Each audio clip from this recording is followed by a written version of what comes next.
to be a nurse, Kathy wanted to be a neurosurgeon, and I wanted to be a designer.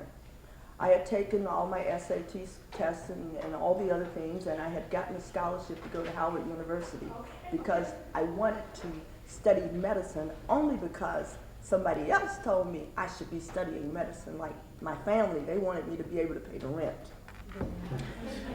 But I had a brother-in-law who was a doctor, and he was very smart, so he arranged for me to have one day at Cook County Hospital. I lasted probably 20 minutes.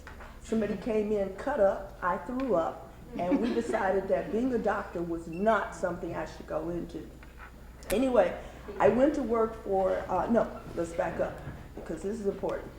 So the counselor said to me, to Kathy, you cannot be a neurosurgeon because there are no blacks in neurosurgery. Now the counselor was white. I'm not going to say she was a bigot. I'm going to say that she loved us, and she had never experienced what we were going to experience. So what she was trying to do was protect us from the world. Sometimes you can't protect people. You hold them back when you're protecting them. Anyway, she told me that I could not be a designer because there were no African American designers. But Kathy's career, Janet's career was safe because there were nurses, and so our choices were to either be a nurse, a teacher, or a social worker. All of those are honorable careers, but they were not something that I wanted to do. So not having someone to guide me or to say, you can really do this, I went to work for Illinois Bell Telephone Company because language has always been a hobby of mine, and I speak quite a few of them, but one of the ones that I spoke quite well was Spanish. So I went to work at Illinois Bell to be an Amigo operator. While there, I would sit up and draw on the back of TWP tabs. TWP tabs were little tabs that when the hotels back in those days, in the 60s, called up and wanted to place a long-distance call, you had to write down the room number of the client there and how long the call took and ship it over. But in the back, it was plain like this. So I would sit up and draw, because I draw quite well, on the back of the TWP tabs. What I didn't know was that my supervisor kept every single one that I threw in the garbage. So one day, a customer called, probably 2 years later, a customer called from New Orleans and called me a nigger. So I plugged his telephone up all day. He could not use his telephone. About 3 o'clock in the evening, my supervisor plugged in my board, and she heard this horrible sound, so she came down and took me out of the board and took me over to another supervisor, the head supervisor's desk. So Mrs. Sprague, Helen Sprague, asked me, why did I do that? I told her what he had said, and she looked at me and said, but that's just words. You're not. You know, and she pulled out her desk drawer and she said to me, I don't understand why you're at this phone company. I know you do all of the artwork around the phone company when we asked you to, but you're so talented, why are you here? So I said, what did you want to be? And I told her, I said, well, I wanted to be a designer. Well, why didn't you go? I said, well, they told me I couldn't. She said, fine. We're going to make your worst fears come true unless you leave out of here today and find a school that you want to go to that will allow you to become what you want to become. Now, I'd never heard of a school that would allow me to do that. So she did a little research that day and told me to go to the Art Institute. No, actually, later on she told me that. What she told me to do was go home and find a school. So I went home. At the time, I lived on 75th and Eberhard. And, all right. And I had designed this little outfit. I was about that big. And I had designed this little outfit that I thought was the baddest thing in the world. It was a little straight dress. I remember it to this day. It was in linen. And the jacket was about yay tall, and the sides flew open, and then it was a sleeve, but it was a hat that got you. I had this big, huge mushroom hat that went up about this far, and you could twist it and put a hat pin through it. And then during those days, platforms were very popular, that really tall shoes. So I put that outfit on, and I headed for Saks Fifth Avenue because I had heard that Saks was the store where the rich people shopped. And if I had to make clothes, I wanted to sell them to people who could afford to buy them. So when I got down to Saks, they met me at the front door. And I thought, gee, I must really be important because they meet me at the front door.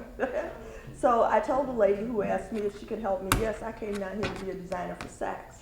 She sent me up to talk to a woman called Miss Nina Ivan, who is still with Saks to this day. And when Miss Ivan came into her office, and I told her that I wanted to be a designer for Saks, and from what I could see about the clothes downstairs, they really needed me. She explained to me that Saks did not have designers, that Saks bought clothes from stores out of New York. That was the first time she got my attention, because now I was being led down the road that I needed to be going down with the knowledge I needed to know, because I didn't know this. I was a little kid from the south side of Chicago who, when there was something important in the family, they took you to Goldblatt's. If it was really important, you went to Litton's, and your outfit never cost more than $20, and if you were going to school, it never cost more than $5.99. So I had never been on Michigan Avenue before. So anyway, I spoke to Mrs. Ivan that day and showed her my sketches, and she looked at me and said, "You need to go to the Art Institute." What is the Art Institute? She told me what the Art Institute was. You need to get a portfolio together. What is a portfolio? She told me what that was. Then she gave me 20 minutes to get to the Art Institute. She had to loan me the cab fare to get there. So when I got to the Art Institute, Mrs. Sherman at that time was head of the Art Institute Fashion Design Department. And she looked at my work and said, "Yep, you need to be here." So what they did was they got together and helped me get a scholarship. So from then on, somewhere down the line, I started a business. I wanted the Stanley Korshak Scholarship. The Stanley Korshak was a store on Michigan Avenue that had clothes, but the clothes were behind the scene. When you walked into the store, you saw very few clothes, because only the wealthy shop there. And being the wealthy, you had your own salesperson. So they put me down in the basement, way down in the basement, when Mr. Korshak asked me, "Young lady, what do you want to do with your life when you get out of school?" And I said, "I want to have my own business one day." He said, "Well, come and work for me and I'll teach you about this business." And it was supposed to be an unpaid apprenticeship, but I couldn't work unpaid. So I said to him, "I can't work without pay. You see, I am supporting myself through 2 colleges, because at the time I was going to the Art Institute and the University of Chicago concurrently, studying psychology." So I had a job at Hackle's Garage, parking cars, first girl car hiker. I had a job at Winston Standard Service Station pumping gas, first girl, they did a story in the paper on the first girl gas pumper. And then I had my part-time job at Illinois Bell. So I had all these 3 jobs that I was working. So he had to give me enough money to make me leave these 3 jobs, a whole $150. So anyway, he gave me $200. So my big break would come from getting out of the basement when Mrs. McCormick Place, Mrs. McCormick would come into the store and they ordered a Norman Norell gown for her. Now, I had never heard of Norman Norell, but I was learning a lot in that basement. So when somebody wants you to go in the basement and learn, you go. Anyway, I'm in the basement, and she was a size 16. They ordered a gown, a suit for her, and the suit came in a size 10. One thing I found about wealthy people is when they want to wear something, they want it, and they want it right now, and they don't really care what the excuse is that it isn't ready. So she was quite upset that she could not wear this outfit, and I had an idea, in which I said, without asking Mr. Korshak if I could intervene, and I said to her, "Well, I think I can figure it out for you." And she says, "Well, let her talk." And I said, "If we take the 2 suits, I can show you how to make one." Well, that's how I got upstairs. So then I graduated and left Korshak's. Now, I always wanted to have my own business, but I just got out of school and I'm working for somebody else and I'm scared. If I quit my job, how am I going to pay my rent? How am I going to eat? How am I going to do this? And I'm a very spiritual person. I do believe that when God is ready for you to make that next step, that he has supplied all that you need and he'll get you there any way he can. So the way he got me there was, I have a friend, Nan Mason, that sings.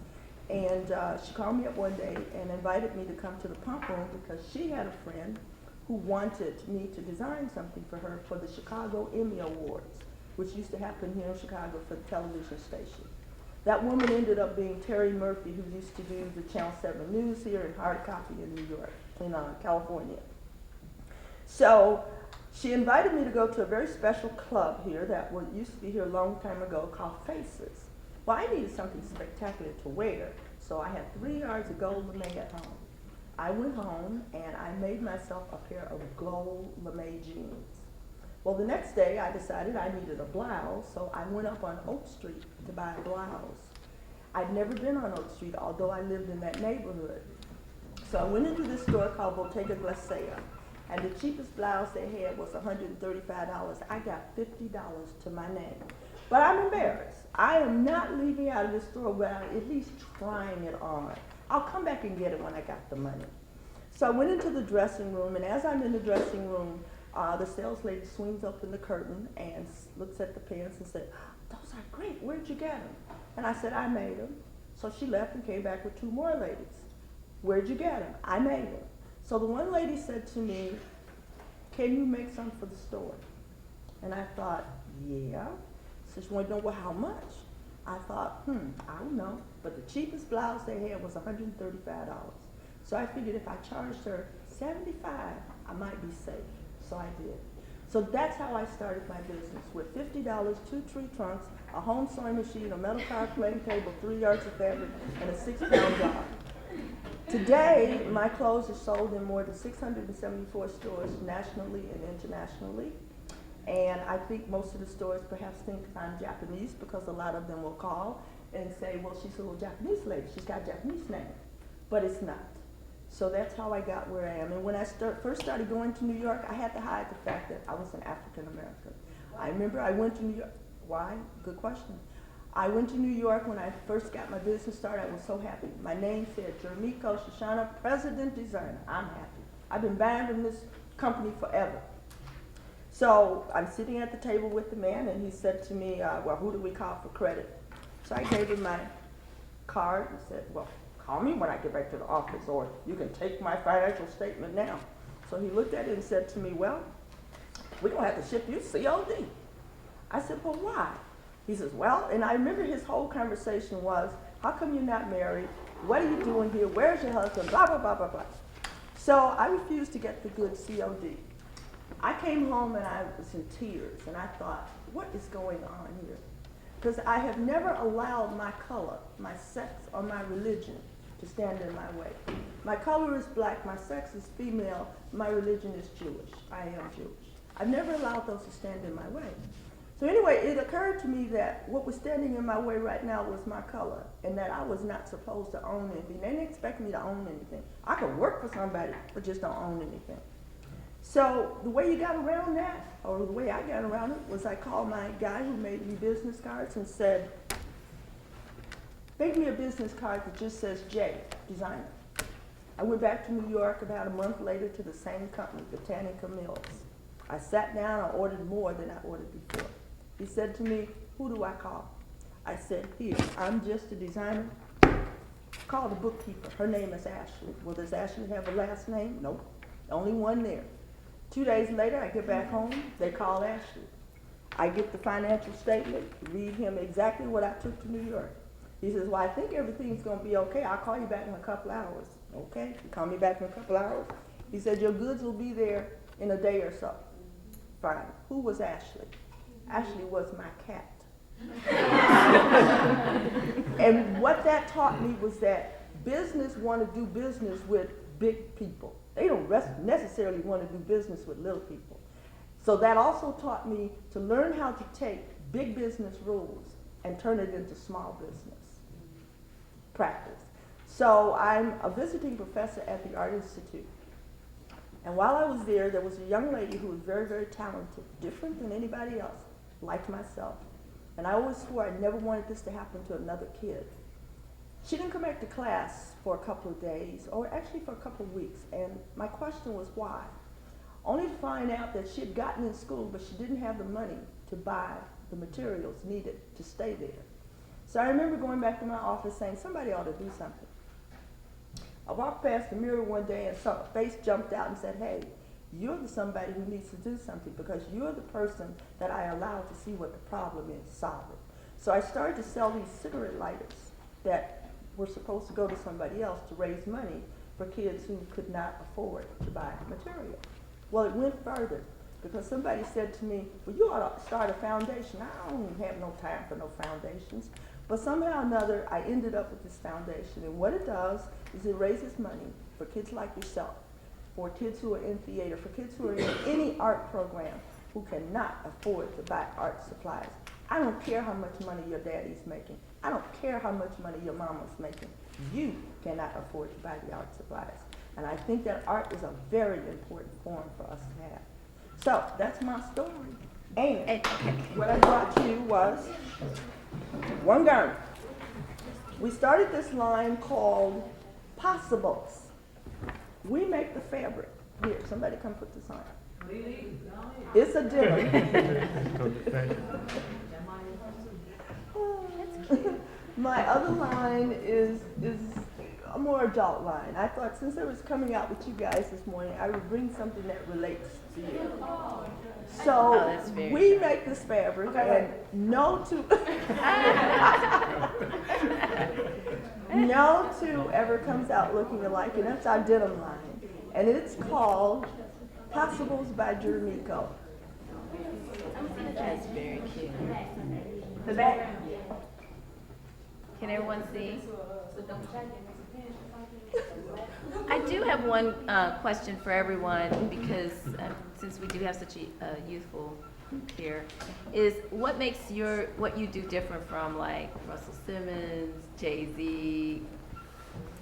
I mean, what makes what you do as designers different from what they do? For me, I could say what makes my line different from a Rockaway or a Jay-Z is my line is more personal because I don't do like hundreds or thousands of one piece. Mine, you get to come sit face to face with the designer. You have input into the piece that you're having made. It's as if, you know, you're the assistant designer when it comes to having a piece created for yourself.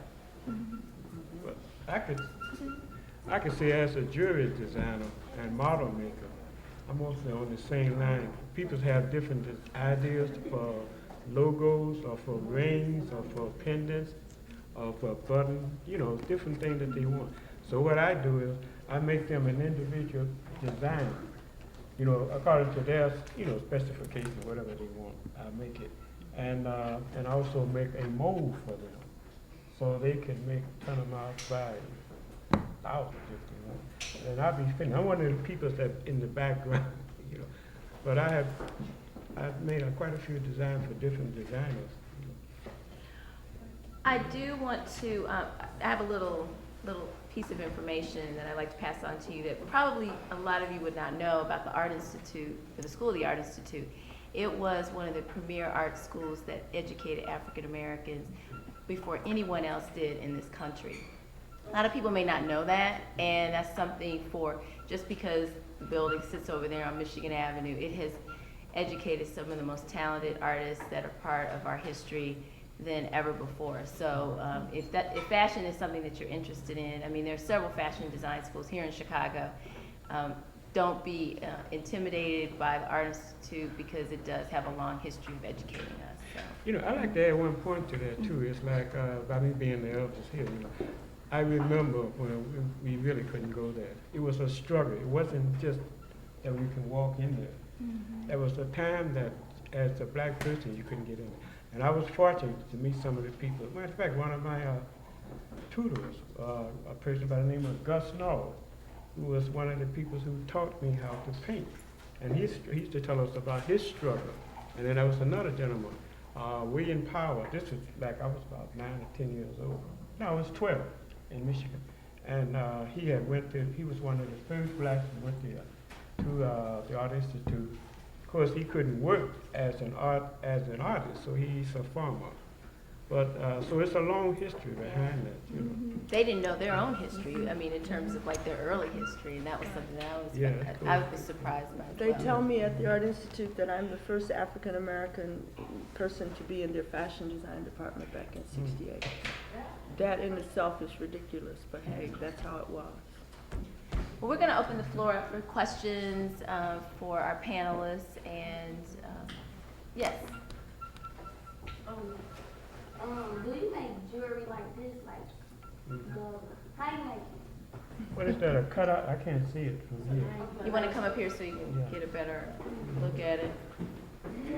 You know, like,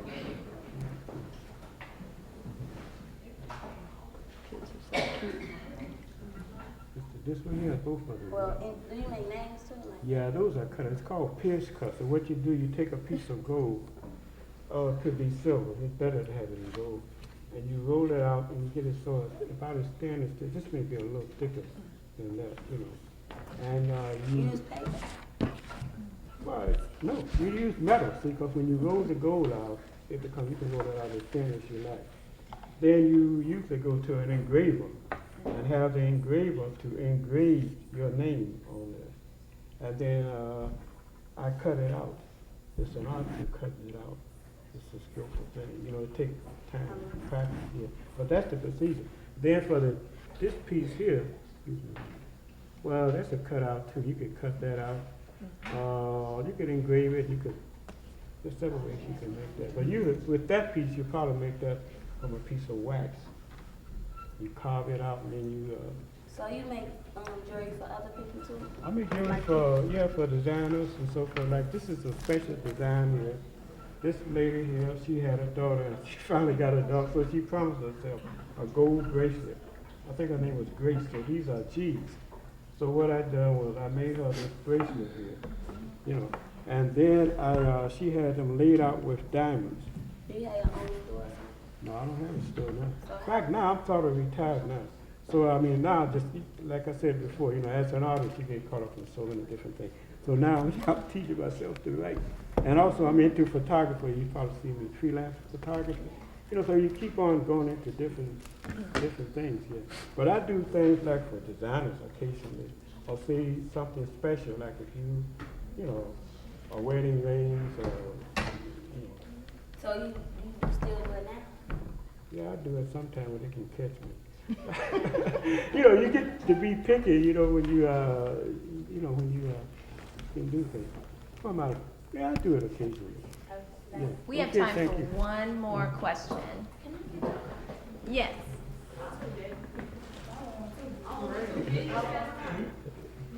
You have a card? Oh, you don't do it for. You do it Do you have a for website, Barb? Yeah, I do. Why don't you give me your Come to the website? factory. Would that be easier? Factory's I at can put it up on the 1100 board. Oh, okay. Well, I'm gonna give you her website. That'll be easier, because then you can It's just. easy to get by link card. You know Miss Annie White that you're from in the math department? Okay, we have one more question. Did you have a question? I think they everybody said they want one. Well, she wrote it down. You don't got it. I'm gonna put her website down, so you can. You don't have to Google it.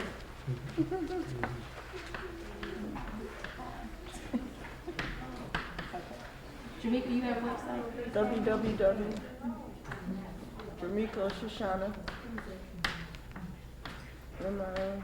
KKO. .com.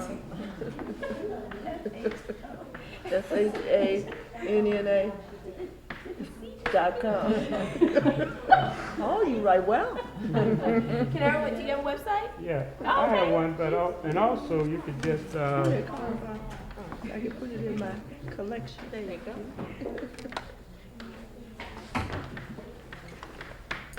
So I Let's can give a find round you of in applause Detroit. for our panelists and their insights.